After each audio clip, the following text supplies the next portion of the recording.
Bismillahirrahmanirrahim. Assalamualaikum warahmatullahi wabarakatuh. Pada 11 April 2022, sebanyak 1,144 dos vaksin telah diberikan kepada kanak-kanak berumur 5 hingga 11 tahun yang membawa kepada jumlah keseluruhan pemberian dos pertama vaksin kepada 6,811 dos, iaitu 15.9% di dalam kumpulan umur tersebut. Sementara itu, liputan bagi penduduk negara ini yang telah menerima 3 dos vaksin adalah pada kadar 62.4%. Yang berhormat Datuk Seri Setia Dr. Haji Awang Muhammad Isham bin Haji Jaafar, Menteri Kesihatan, memaklumkan perkara itu semasa sidang media situasi terkini jangkitan COVID-19 yang berlangsung kemarin di Dewan Alafiah Kementerian Kesihatan. Menyertai sidang media, Yang Berhormat Pihak Orang Kaya Seri Kerna Datuk Seri Setia Dr. Haji Awang Abu Bakar bin Haji Apong, Menteri Hal Ehwal Dalam Negeri.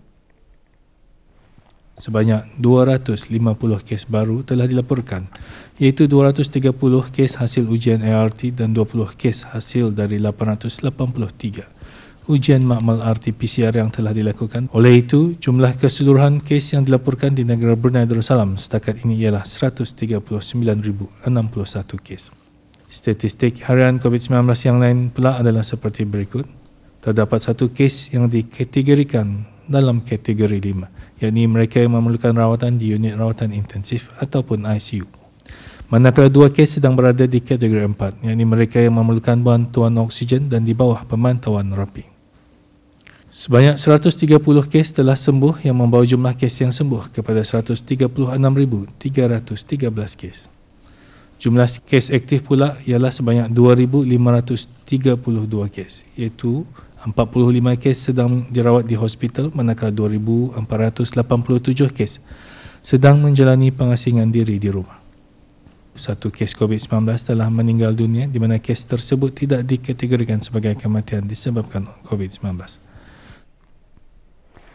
Pada menjunjung titah perkenan ke bawah Duli Yang Maha Mulia Paduka Seri Baginda Sultan dan Yang di-Pertuan Negara Brunei Darussalam, Jawatan Kuasa Pandu COVID-19 memaklumkan bahawa fasa awal endemik di bawah rangka kerja Pelan Pemulihan Kebangsaan COVID-19 akan dilanjutkan sehingga hari Sabtu 30 April 2022.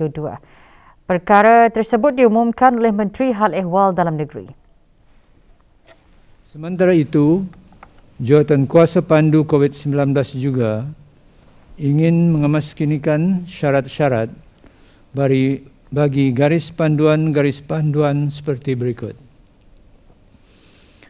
Penjualan ART melalui mesin lain sendiri, vending machines, yang disediakan oleh pihak kerajaan akan ditiadakan, memandangkan ART ini mudah diperolehi di kedai-kedai pada harga pasaran yang rendah. Dan transport operators yang akan membuat perjalanan rentas sempadan atas tugas mengangkat barangan hanya diperlukan untuk mendapatkan keputusan ART yang negatif sekurang-kurangnya 2 kali seminggu sahaja dan tidak lagi perlu untuk mendapatkan ujian RT-PCR pada setiap 2 minggu. Keputusan ART hendaklah dilaporkan melalui aplikasi BruHealth dan dihadapkan kepada pihak berkuasa di pos-pos kawalan sempadan. Langkah ini akan bermula dengan serta-merta. Jawatan Kuasa Pandu COVID-19 akan terus memantau dan meneliti situasi semasa COVID-19 di mana garis panduan akan dikemaskini dari semasa ke semasa bagi kesejahteraan rakyat dan penduduk negara ini. Bagi sebarang maklumat lanjut dan terperinci, bolehlah melayari laman sesawang Jabatan Perdana Menteri di alamat www.gpm.gov.bn. Jabatan Majlis Mesyuarat memaklumkan bahawa ahli-ahli Majlis Mesyuarat Negara yang dilantik dibubarkan mulai dari 3 Syakban 1443 Hijrah bersamaan 6 Mac 2022 mengikut pemasyhuran pembubaran Majlis Mesyuarat Negara menurut Perkara 55-1 dari Perlembagaan Negara Brunei Darussalam.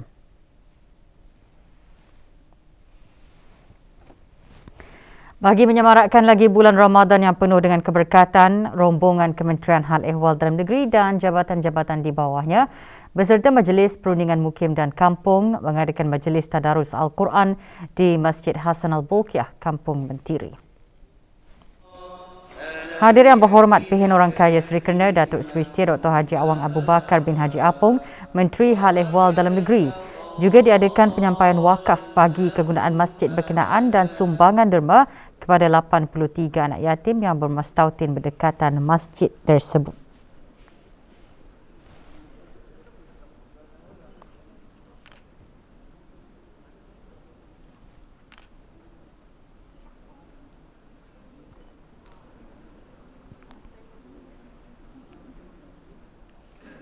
Majlis serupa juga diadakan oleh Kementerian Pembangunan dan jabatan-jabatan di bawahnya di Masjid Kampung Mentiri.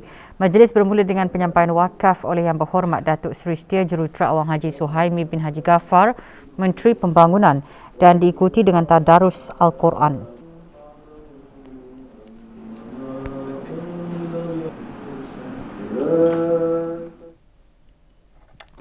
Sementara itu, Kementerian Keuangan dan Ekonomi dan jabatan-jabatan di bawahnya juga mengadakan majlis bertadarus dan khatam Al-Quran secara maya.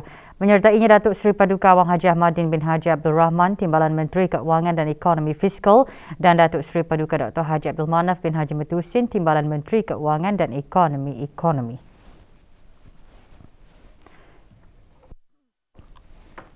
Perbadanan Tabung Amanah Islam Brunei Taib dan anak-anak syarikatnya mengadakan majlis membaca surah Yasin dan tahlil bagi almarhum Sultan Haji Omar Ali Saifuddin Saadul Khariwaddin, almarhumah Duli Raja Isteri Pengiran Anak Damit dan almarhum Dulian Teramat Mulia Paduka Seri Pengiran Muda Haji Abdul Azim.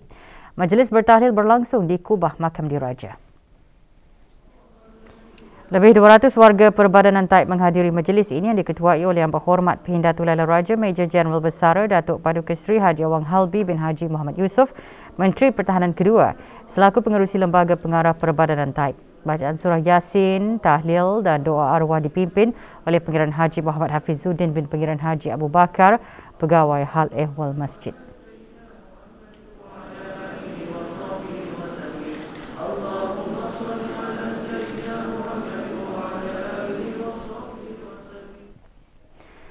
Sempena bulan Ramadan, 300 bungkusan makanan disumbangkan kepada 300 keluarga kurang berkemampuan di negara ini. Agihan makanan oleh Kementerian Kebudayaan Belia dan Sukan serta Kedutaan Republik Turki itu diadakan di Stadium Negara Hasan Al-Bolkiah, Berakas. Pengagihannya disempurnakan oleh Tuan Yang Terutama Profesor Dr. Hamid Ersoy, Duta Besar Istimewa dan Mutlak Republik Turki ke negara Brunei Darussalam, dan Dayang Haji Nur Ashikin binti Haji Johari, Setiausaha Tetap Kementerian Kebudayaan Belia dan Sukan. Sumbangan secara pandu lalu ini dibiayai oleh Agensi Kerjasama dan Penyelarasan Turki TIKA atas permintaan Kedutaan Republik Turki dengan penyelarasan bersama Kementerian Kebudayaan Belia dan Sukan.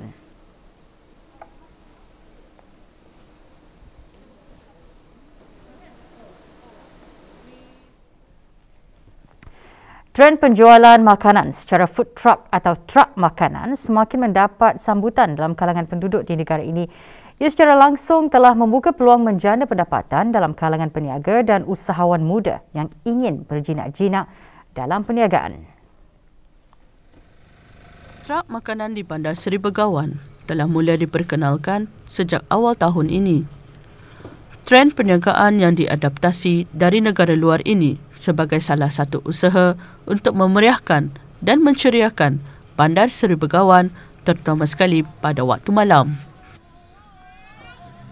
Saya telah pun merantau di salah sebuah negara jiran kita ni, Kuala Lumpur, yang mana diorang menggunakan perniagaan diorang secara food truck, dan di sanalah munculnya idea untuk berniaga secara menggunakan food truck lah. Berkonsepkan cepat, mudah dan berpatutan, truk makanan menjadi pilihan orang ramai untuk beriadah sambil menikmati makanan. Kebanyakan peniaga truk makanan menyediakan menu paling ringkas dan menepati cita rasa pelanggan. Sokongan daripada keluarga je lah Pak, sama kawan-kawan apa, semua sekalian yang bagi pandangan apa, menggunakan jam di luar negeri ada kan, kenapa kita ni dapat membuat di Brunei ni, di sini kan dicoba aja. Alhamdulillah sangat menggalakkan lah ya. Alhamdulillah sambutan orang ramai pada masa ini jualan secara food truck amatlah memberangsangkan dan menjadi satu trend baru kepada peniaga-peniaga lain. Perniagaan truk makanan ini diharap akan terus maju dan para peniaga boleh menjadi contoh kepada belia lain untuk melahirkan idea penjualan makanan yang lebih inovatif pada masa akan datang. Laporan diangkut Nur Hamidah Pengiran Ahmad untuk Berita RTB. Bagi sebilangan orang memiliki barang antik hanya sebagai hobi semata-mata. Namun bagi salah seorang pengumpul barang antik di daerah Blight, mengumpul barang lama bukan sekadar hobi, bahkan barang antik mempunyai nilainya tersendiri. Bermula dengan tujuan memenuhi masa yang terluang, kegiatan mengumpul barang antik kini menjadi hobi Awang Haji Sulaiman bin Nudin yang berusia 76 tahun. Menurutnya, kebanyakan barang antik ini bukan sahaja diperoleh dari orang-orang tempatan, bahkan juga dari negara-negara jiran seperti Malaysia dan Indonesia. Antara koleksi barang antik paling berharga yang dimilikinya ialah mangkuk kecil yang beliau percayai berusia agak lama. Bahkan satu benda yang saya rasa unik usulnya. Jadi saya dapatkan dari rakan kawan saya orang Iban yang tinggal di Merudi. Nah, ada juga orang menawarkannya tapi saya tidak mau menjual dulu karena saya menganggap perkara ini sukar didapat, payah dicari. Menurut Awang Haji Sulaiman, koleksi barang antiknya disimpan di rumah manakala sebahagiannya dipamerkan di kedainya. Minat mendalam terhadap barang antik memberikan nostalgia yang bermakna bagi beliau kerana setiap barang yang dijual mempunyai kualiti tersendiri.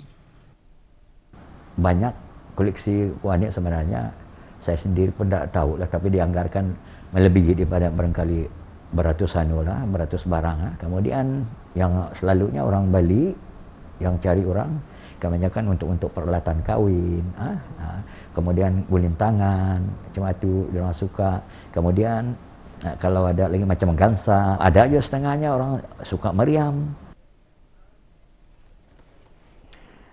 Bersempena bulan Ramadan, rombongan Brunei Gas Carriers BGC mengadakan lawatan bagi membantu penduduk Mukim Labi daerah Blight sebagai sebahagian daripada projek amali ke-9. Semasa lawatan, 5 keluarga kurang berkemampuan di Mukim Labi menerima sumbangan makanan dan barang keperluan asas.